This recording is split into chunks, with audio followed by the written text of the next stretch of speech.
প্রিয় গাইস, আজকে আমাদের ভিডিও হলো ছাদ কৃষিতে মাচায় সবজির চাষ এবং একটি মাচায় হরেক রকমের সবজি এবং ফলনও আসবে বেশ বাম্পার।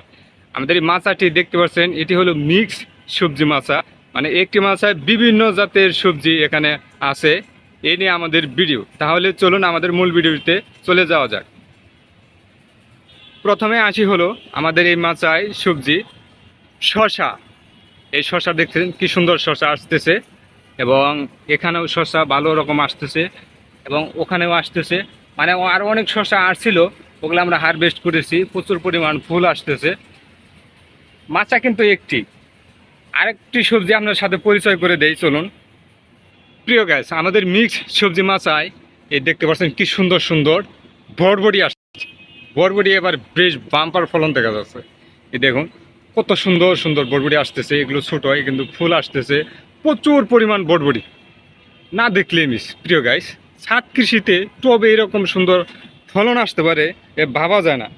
আর এটি দেখতে পাচ্ছেন, এটি হলো চাল কুমড়া। এই চাল কুমড়া, এখনও চাল কুমড়া আসেনি, আর কিছুদিন পর চাল কুমড়া আসবে। আরেকটি সবজির সাথে আমাদের পরিচয় করে দেই, চলুন। আমার প্রিয় আরেকটি সবজি হলো পুঁই শাক।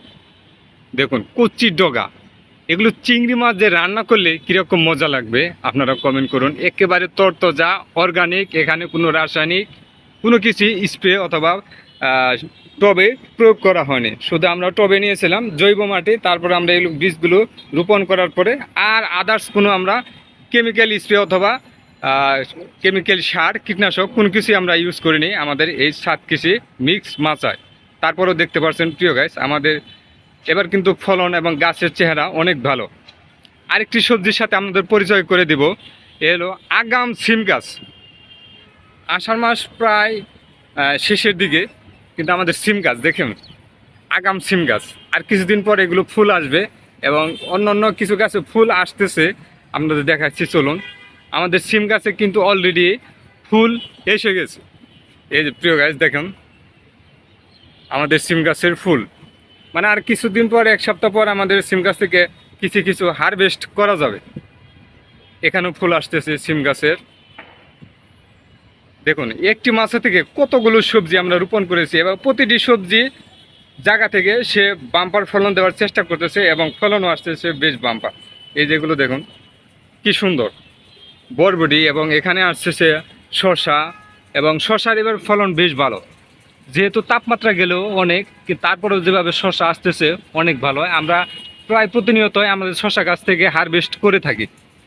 শসা দীর্ঘদিন ফলন দেয় না, এই জন্যে এই শসা গাছ কিছুদিন পর মারা যাবে। তারপরে যে সবজিগুলো দেখতে পাচ্ছেন ওগুলো আবার থেকে যাবে, মানে একটা চলে যাবে আরেকটা আসবে এবং আরেকটা চলে যাবে আরেক সবজি আসবে। মানে আমাদের মাছে কোনো সময় গ্যাপ এবং খালি থাকবে না, সব সময় পরিপূর্ণ থাকবে সবজিতে। দেখুন কি সুন্দর, ওয়াও, না দেখলে মিস। আপনার বাড়ির আঙ্গিনায় অথবা রুফটপ গার্ডেন যদি এরকম ফাঁকা থাকে, তাহলে এরকম সুন্দর একটা সবজি মাচা নিয়ে যে কোনো সবজি আপনি রোপণ করতে পারেন এবং মিক্সড অথবা সিঙ্গেল আপনি ভালো একটা বেনিফিট পাবেন এবং অর্গানিক সবজি আপনি পাবেন। এবং এখানে দেখা যাচ্ছে সবচাইতে ভালো ফলন শসা দেখলাম এবং বরবটি এবং সিম, আগাম সিম গাছ। চারিদিকে কংক্রিটের বিল্ডিংয়ের মাঝে একটু সবুজের সমারোহ, নিজের হাতে লাগানো একটি সবজি বাগান এবং সবজি মাচা, মিক্স মাচা বলতে পারেন। এবং আমরা এখান থেকে যে সবজি হারভেস্ট করি, বাজারে যে সবজি পাওয়া যায় তার সাথে গুণাগুণ অনেক শতভাগ ভালো। এখানে একেবারে অর্গানিক সবজি গ্রাম ছাড়া পাওয়াই খুবই দুর্লভ। আর অর্গানিক সবজি এবং তরকারির স্বাদ অন্যরকম একটা মজা এবং অন্যরকম একটা ফ্লেভার। প্রিয় গাইস, আমাদের ভিডিওটি যদি ভালো লাগে অবশ্যই একটি লাইক, এবং ভিডিও দেখে কোনো মন্তব্য থাকলে অবশ্যই কমেন্ট, এবং ফেসবুক পেজে ফলো এবং ইউটিউবে সাবস্ক্রাইব করে আমাদের চ্যানেলটির পাশেই থাকবেন।